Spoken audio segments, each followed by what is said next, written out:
Welcome to the Best of New Jersey podcast presented by bestofnj.com, the podcast that celebrates New Jersey's most influential figures and the communities that shape them. Big names, real talk, real Jersey. I'm your host, Amanda Morrison, the influencer behind Don't Sit Home.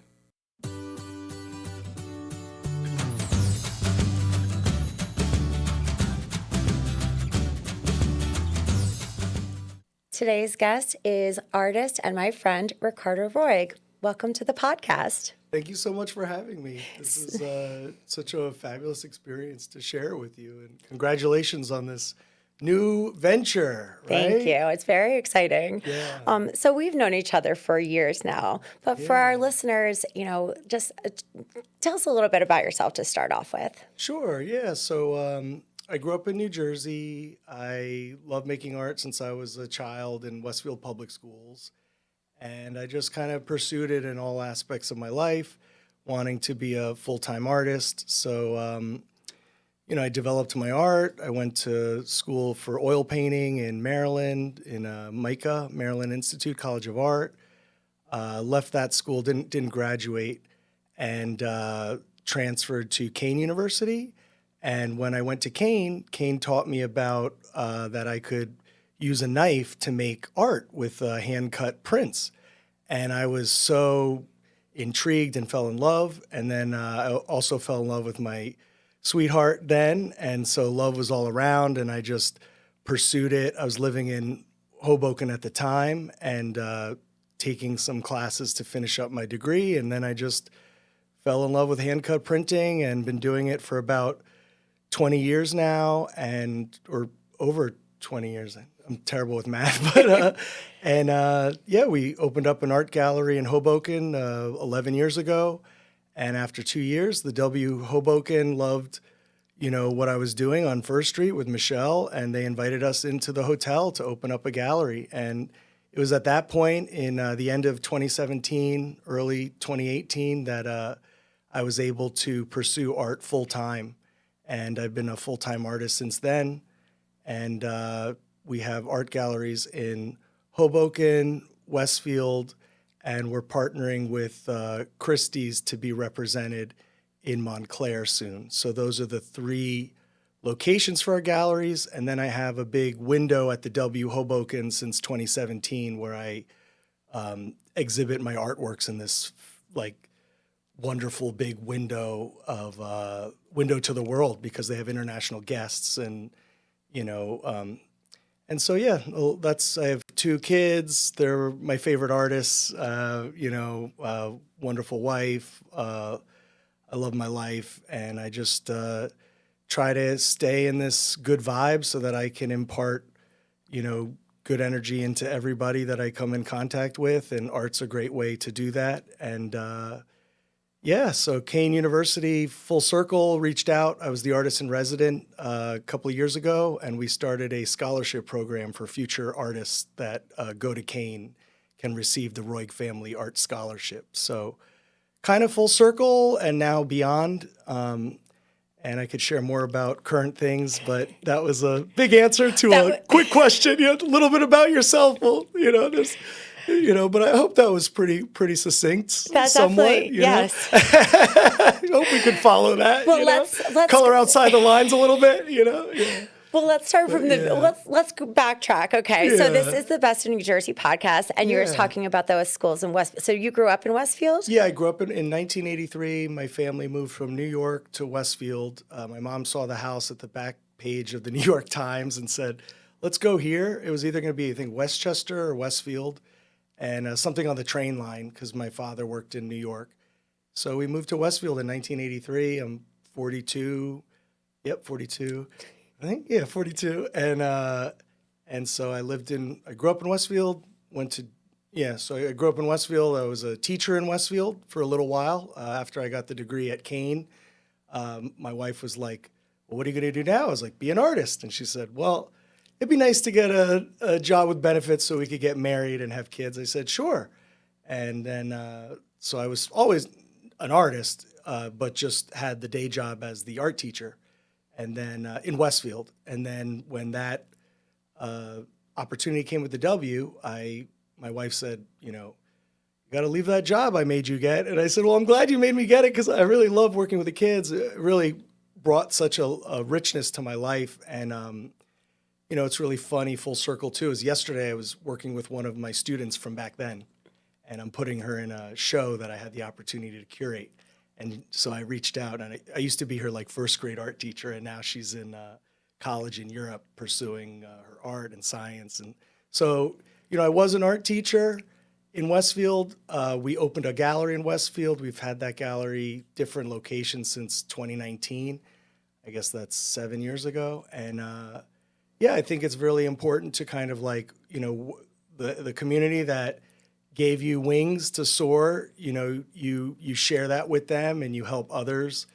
I just did a workshop with Westfield High School students, thanks to Shauna Longo, who also has a podcast, and she's the supervisor of fine arts. She asked me to come back, pay me for a couple hours to do a workshop with the high school students that are going to art school, and it was fabulous. So, providing workshops and opportunities and experiences to the youth is huge and very rewarding to me.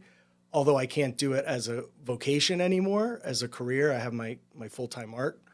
But any opportunities I get to collaborate with the youth and the general public and just bringing art to their lives and making, bringing out the artists in everybody, I truly believe that taking an art class or seeing a art show or going to a theater or, any type of art that you interact with, whether creating or enjoying, is maybe not make you better at art or make your art better, but it'll make your life so much better.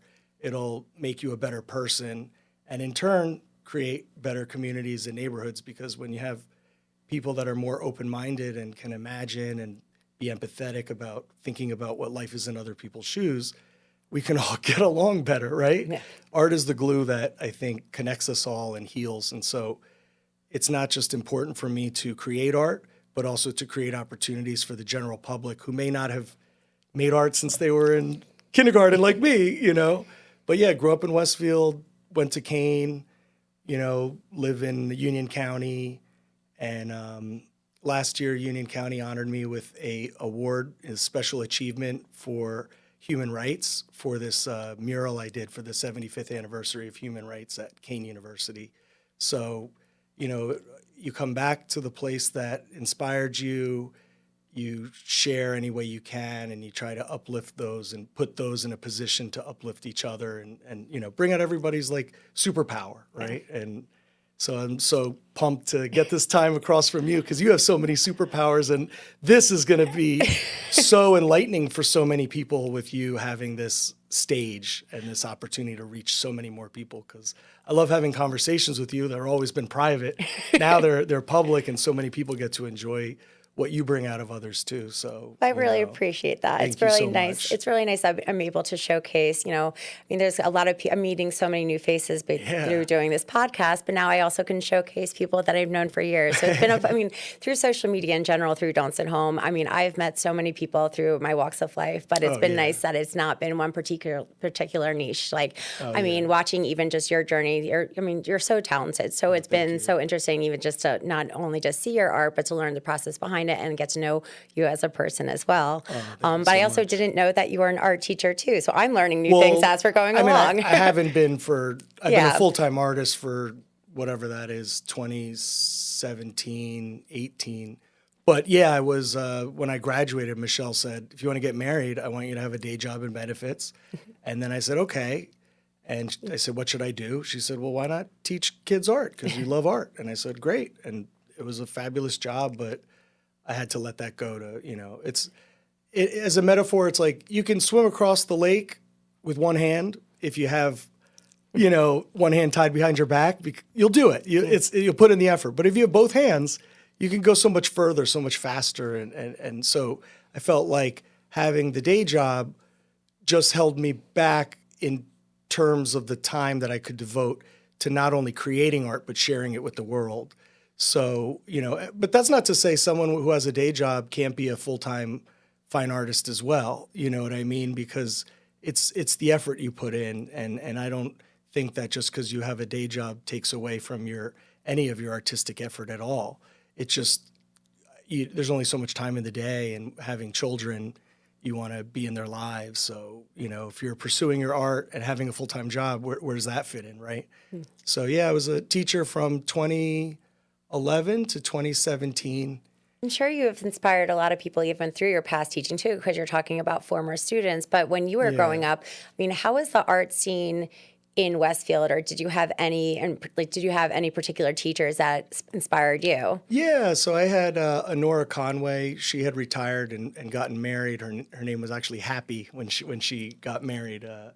She met Mr. Happy, But yeah, she was fabulous, and she had a background from getting classes at UPenn, and so that was a huge art program. I mean, it still is. One of my favorite artists, Ivancho Televsky, is the head of the printmaking over there, and he was a classmate of mine at MICA, which is really awesome. So having Honora as my teacher and actually being a teacher who could do it, like she could draw anything, she could show me. Talking theory is one thing, but actually showing me helps me to learn. And she put me in my first art show senior year, and I was able to put my art in front of people and hear their responses, and that made me so rewarding. And that's when I knew I really had to get my art in front of people, because that's the connection. You can create it for yourself and keep it in a box. That's great. But if you share it with the world, there's so much more to live, live for, live with, ignite, inspire. And so, yeah, Honora Conway. And my English teacher actually let me do a drawing for my senior book report, I guess. My senior project was supposed to be a thesis or something. And she said, "You're an artist. Why don't you make a painting about Macbeth?" And I was like, okay. So I did this cool black and white drawing. So the fact that she understood that you can understand the world not just through writing, but also through your artistic expression. And so that was a big highlight. But I mean, all the teachers at Westfield Public Schools is amazing. And I'm proud that my wife is from Westfield. She also is from Westfield, and she's a Spanish teacher in 3rd, 4th, and 5th grade in 3 of the elementary schools. So, it's a really great community to be a part of. So you're talking about how you were growing up and that your teachers knew that you could do, a black and white drawing of Macbeth instead of doing a thesis.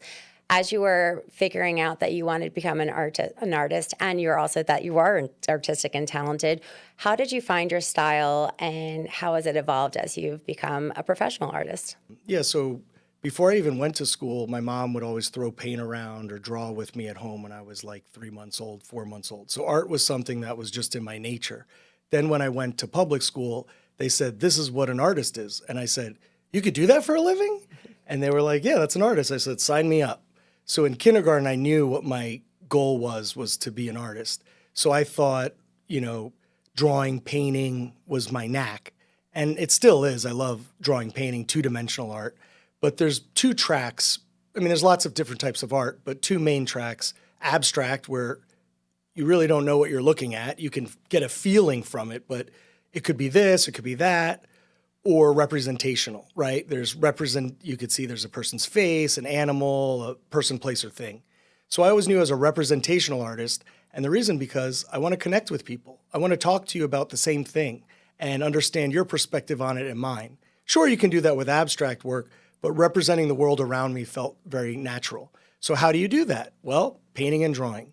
So I went to James Madison University, and I was all ready to go with my oil paints, and I said, I'm going to oil paint. And, let me not get right to college. So then in high school, I loved skateboarding, and we would sneak off on the train line to Hoboken. And I would skateboard in Hoboken, not so great, but my friends were really good. And I would make skate videos. I liked editing. I liked bringing out people's talent. So I would edit skate videos at the time on VHS tapes and VHS-C and whatever it was. And I took a video class in high school. And so we worked with the TV production, and I made these skate videos, and I love seeing the graffiti on the train. And so this is like the 90s. You're seeing Cause before Cause was who he is now. And I was just love the graffiti scene. I also took high school classes at FIT. So on the weekends, I would go with my skate friends, and they would take a different art class than me, and I would draw the nudes and the figurative drawing. Then I went to art school, which I thought was art school at James Madison University, but at that time their program didn't have oil painting. So I show up with my oil paints and the teacher goes, well, you didn't read the brochure because we don't do that here. And I said, oh, I don't like acrylic paints. And she said, well, try printmaking. So I tried printmaking and I loved it. But what I didn't like was that most of the types of printmaking is in reverse. So it's kind of like a stamp. Your design will come out backwards. And that was frustrating to me because if you're planning a week, you don't want Friday and a Monday. You want Monday on a Monday and a Friday and a Friday. So it was almost conceptualized that you'd have to reverse the image in your head. And that didn't feel good. I didn't like that. But I did like the method of printmaking. So I said, I got to get out of this school because I want to learn oil painting. So I went to MICA and I was studying oil painting.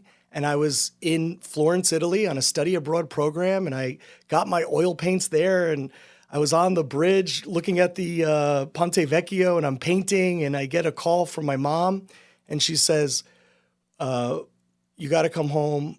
Your dad and I are breaking up. And I said, wow, I got to go home from my mom. You know, you could drop out of school and backpack across Europe and be a selfish person, but that's not who I am. I got to be there for my mom, 30 plus year marriage, splitting up. You know, it's time for me to be there for my mom. So I came back. I went back to my mom in New Jersey, and that's when I met Michelle, my wife, and she said, well, get a job with benefits so we can get married, finish up school at Kean. When I went to Kean, the guidance counselor was the ex-mayor of Westfield, ex-mayor's wife. Yeah. And she looked at my application and she goes, Debbie Skibitsky, I'll never forget her name. She goes, a Westfield boy, have you ever tried screen printing? And I was like, okay, God, I hear you. You know what I mean? Like, what? I go, how do you know about art? And she goes, I love art. And I can see, I looked at your portfolio. I didn't look at your essays or you wrote or whatever from other college classes, but you're an artist. Develop your art. I think you need screen printing. So I took her advice at Kean. They said, cut shapes out of paper. This is 2006. I made my first screen print. I cut shapes out of paper. I fell in love. I was in love with Michelle. I was in love with this new method. It felt so natural to me. And at that point, I realized painting the way I was trying to be like someone else. It was trying to be an impressionist. It was trying to relive something that's already had a life. But screen printing was creating something new and different. And that's who I am. That's what I like to do. I like to innovate, do my own path, have the freedom, not someone tell me this is what has to be done, but show people what can be done. So it was that mechanism of hand cutting that I loved.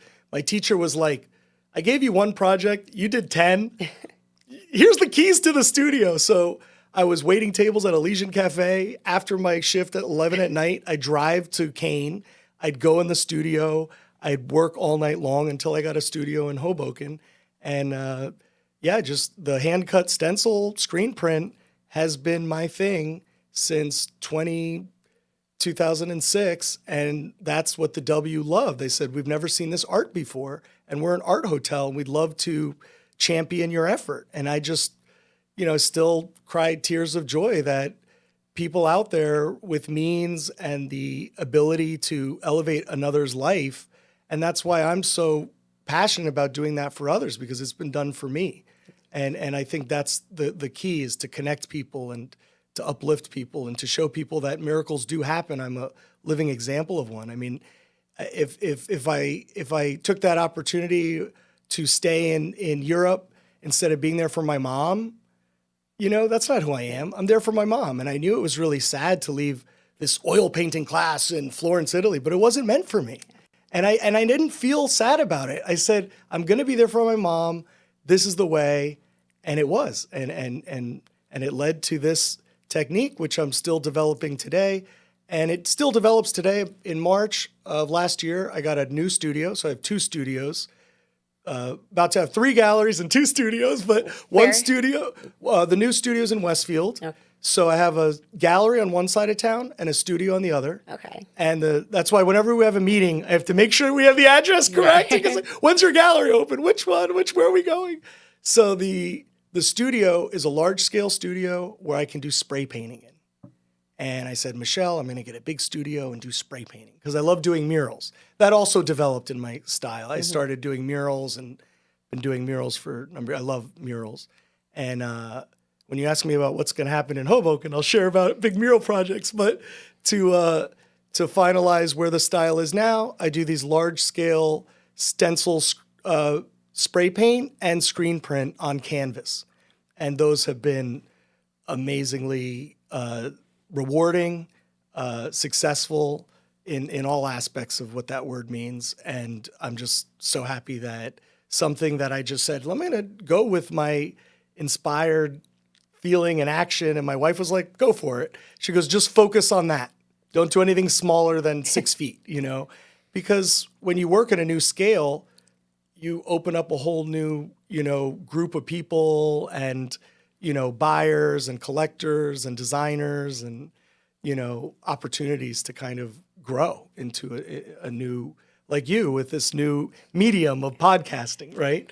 So what is you're talking about the different, even like the process, and everyone's process evolves and everyone's time frame is different. So it doesn't matter if you're doing an oil painting or screen printing. So even you just have to be open to want more or change. That's the thing, right? Well, even just for someone who is not artistic like myself, who you're extremely artistic. Are you kidding me? Are you on camera here? Are they recording this? Artistic? What? Are you joking me? You wouldn't want me drawing you a picture. That is for certain. Yeah, but we all create in our own way. But this is your medium. You know what I mean? Yeah. You're the artist of your life. You're an entrepreneur. You're a creator. Well, I like to think of it that way. Super artistic. But how long? So even I know you brought some with you. How long is your process? Do you even take time for certain layers for it? Like how long would even just a certain piece take you? I mean, I know it's not one particular time frame. Not long enough because I just love it so much. I never want to stop. Yeah. I mean, it's like, it's like making love to me. I'm not looking at the clock. I'm just, what the piece needs. Sometimes a small piece needs way longer than a large piece. It takes what it needs. And I'm grateful that my collectors, when I do commissions, are understanding of that. They if I ask for an extension, if it's not for like a anniversary gift or wedding gift, there's a little. But yeah, this season I had to push about 3 or 4 commissions that were due for Christmas time, and they were fine with it. They said, take your time. We want the piece to be what it needs to be. So, but yeah, I mean, generally you're working on a lot of works.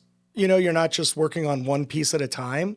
And I think that's also the answer to anyone. I've never had creative block like ever in my life because I have many different paths to take. If you have one path and it's blocked, well, then you're blocked. Just take another path. Have like pencil drawings going on, and ink wash drawing, and screen prints going. Like I have like 70 different screen prints going on right now, and they're all at different stages, different editions. From years. From several years working on. For an artist who does maybe 70. Yeah, I would say so. I mean, it sounds like a big number, but it's pretty true. Like. It's probably not even enough, yeah. For an artist who does get blocked, what would be your biggest advice for someone to get past that?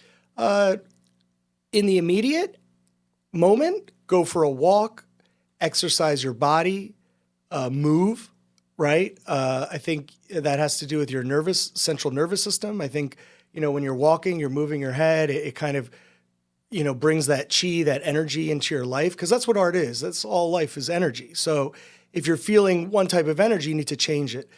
Cold plunge, sauna, hot shower, all these things you hear in the athletic ways is for artists as well. Like, move your body, call a friend, dance, bring some joy into your life. You're a cartoonist, watch a 15-minute cartoon, to inspire you again. But also I would say you're not taking enough projects, work on something else, work on something that you don't expect to be good at. If you're not good working with clay, go take a Fire Me Up class or one of those clay classes that, you can just, enjoy the process of creating again, because that'll open you up. Education is great.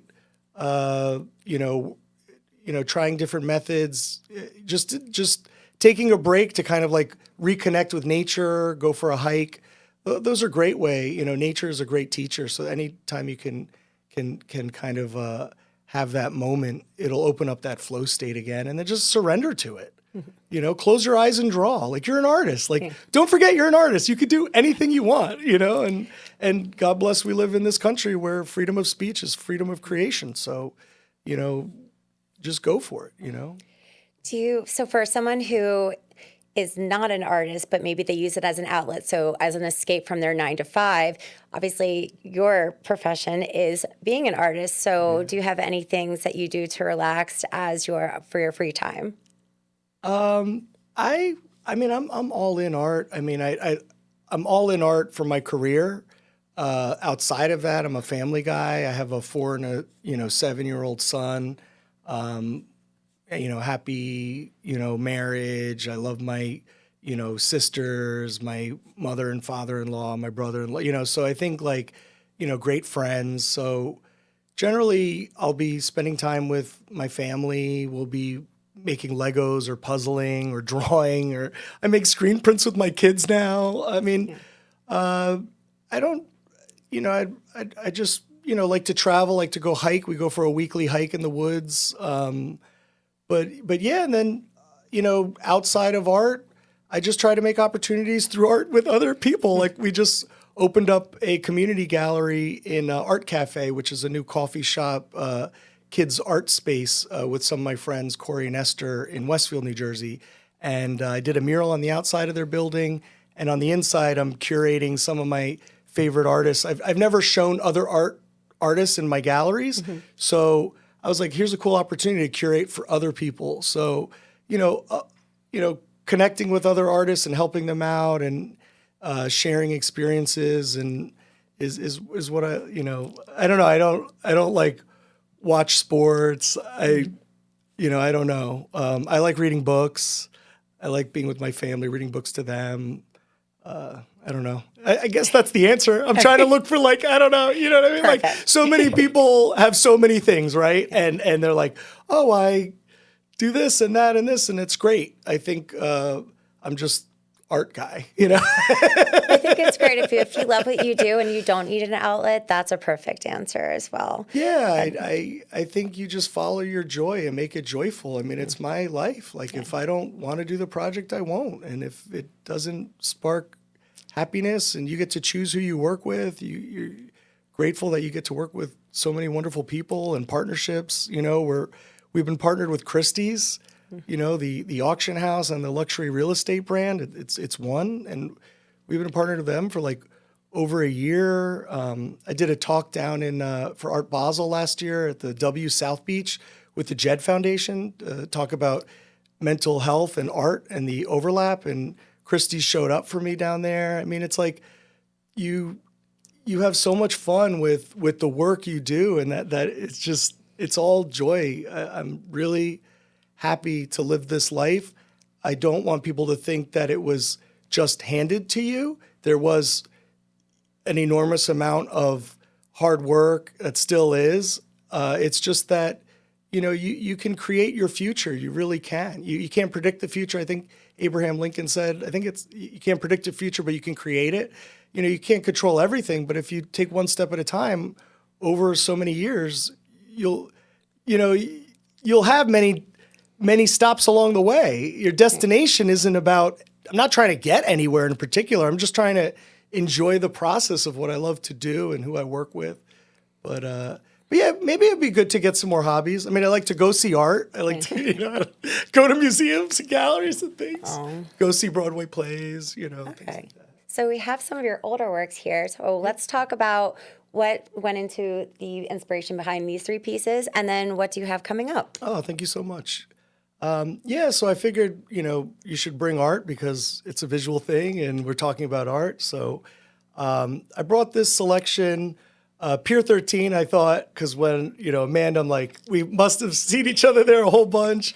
That's from 2016. That's a time in my life where we just got married. We just opening up the art gallery, and Pier 13 was, I think just kind of opening up maybe around that time. And it's just that happiness of going out, meeting up with friends, going on a date. So it brings that cheer, and I'm bringing it to Hoboken which I guess leads into what's next. But I had one available from that edition that had previously sold out of all of them. So I'm excited that I found one in the flat files.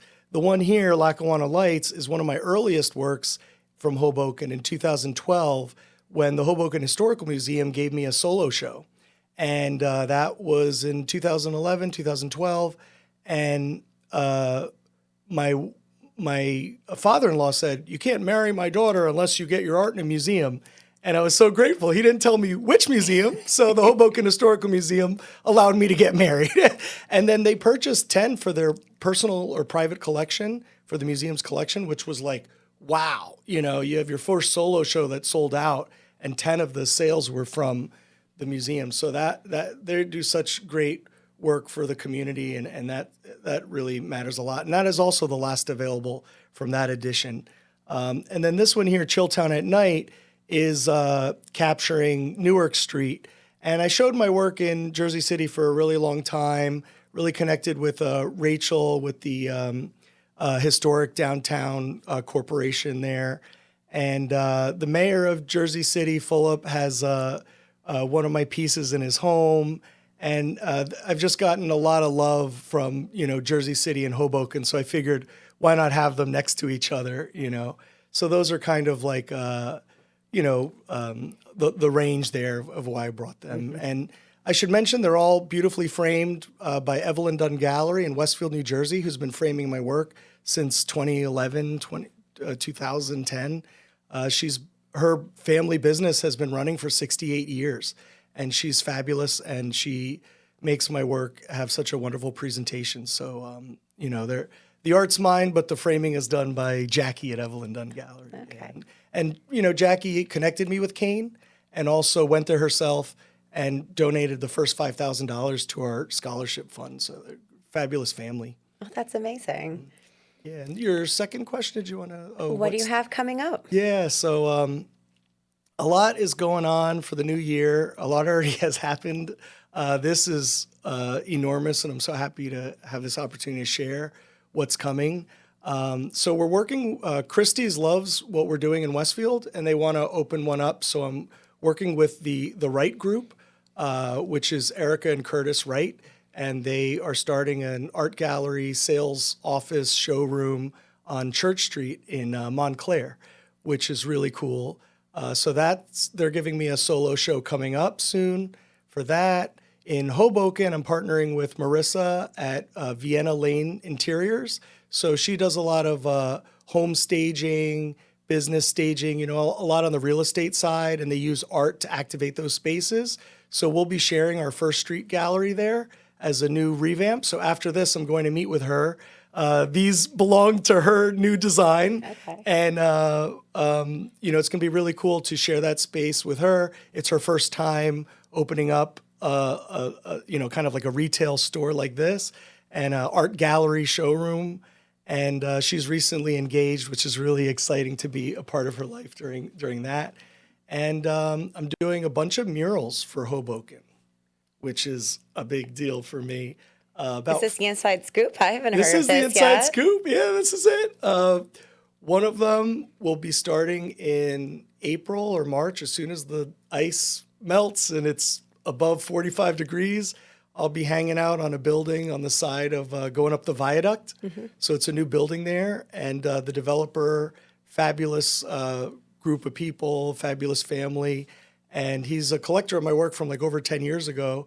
And he's building 5 buildings, and he chose me as the artist for a mural for each one of them. So the first one rolls out, and one of them, this is all in the near future, but one of them is hopefully going to be about 90 feet by 50 feet. So my largest, by double, the largest mural I've ever created for the city that inspires me and, gave me my wings to soar up to 90 feet and beyond. So that's in the works over the next several years. As the buildings get built, you kind of activate them with this public art. So, and they're all situated next to each other. So it'll become a little area where you can view, 5 or more large-scale works of mine in the public space, which is such a great way to share art with, everyone in the community. Well, I Yeah, cannot so see. I those cannot are, wait to see them. and we're, don't tell the kids, but we're going to Disneyland Yeah. again to bring the kids out and get some time with them, 4 and 7. So enjoying them and that magic, right? That Disney brings out in all of us. So, and just working and collaborating with so many wonderful people like you and the W Hotel. And we have that window there on the W that we're going to activate with a new company that is going to help me create more of like a wow installation. Like you'll have my art, but then you'll have these other activations of maybe like large scale sculptures out of paper that correspond to the work. So just kind of showing more showmanship in the work and the presentation. But yeah, working with interior designers like Jenny Madden has been great. Anastasia at AHD & Co. in Westfield. She sells a lot of my work there. In Rumson at Beauregard Gallery. I can't pronounce it correctly, but Rumson's a small town. There's so to talk about the best of New Jersey, kind of going up and down the areas. So from Montclair to Rumson, those are a lot of the partnerships that are going to make this year magical. And, so thank you so much for having me. Oh, thanks you for for this being opportunity here. to share. And, I would, you didn't ask, but I guess one advice to any artist or, person who's kind of maybe lost and needs some advice of, what should I do next or what I would really advise, like, cut out the distractions, spend some time with yourself. The answer's within us. You're whole already. You just have to give yourself some grace. And, you have the answers. Just kind of like, if you can't see the path in the garden, then cut out the overgrown trees, or the trees shouldn't be there, or cut the grass or trim, and the path will be right there. And then, just take it one step at a time. It's like the invisible staircase. When you take one, the next inspired action is there, and the next and the next. And that's true in the art. And that's also true in life, understanding, well, I need advice. I want direction. But do you even know where you want to go? Because how can you ask for advice if you don't know where you want to go? So find out what it is that you're searching for. You go to a restaurant, you don't just say, I'm hungry. You ask for a specific meal and you get that meal. Life's a lot like that, and art is like that too. So clear your goals, and this is a great time for it at the beginning of the year, right? And what you want, what you don't want, and then just kind of, stick to the things that align with that. And then you'll be in alignment with your life, and the synchronicities will happen, and the angels will present themselves, and the collaborations, and then, you'll want to do it for others full circle. So that's what I would share. And just, work hard, put the work in, be yourself. There's no traffic in your lane. When you are who you are, you're just adding to the wonderful, colorful landscape of New Jersey, that what it is, what it always has been, and what we want to continue to have with our great community here, right? Jersey Pride. Shout out to Out of Bounds Skate Shop in Scotch Plains and NJ Skate Shop in Jersey City. Keep inspiring us, creating, moving your body, right? However you want, and keeping your vibes high so that you can elevate the people around you, right?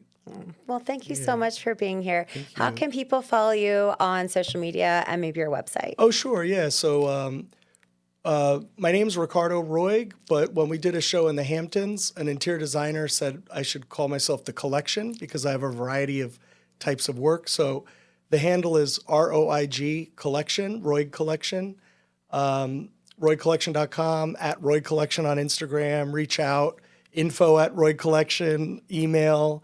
If you want to visit the galleries, they're open by appointment in Hoboken, Westfield, coming soon in Montclair with the Right Group. And, those are basically it. I love talking on the phone. And give a call. You're going to get me, and I love to meet you and hear about you. And, love working with interior designers, developers, new buildings, creating that space that we all work so hard to have, right? That provides our peace of mind so we can continue to do the good work that we need to do for each other. Thank you for listening. Make sure you check us out wherever you listen to your favorite podcasts, and follow us at Don't Sit Home and the Best of NJ podcast on social media.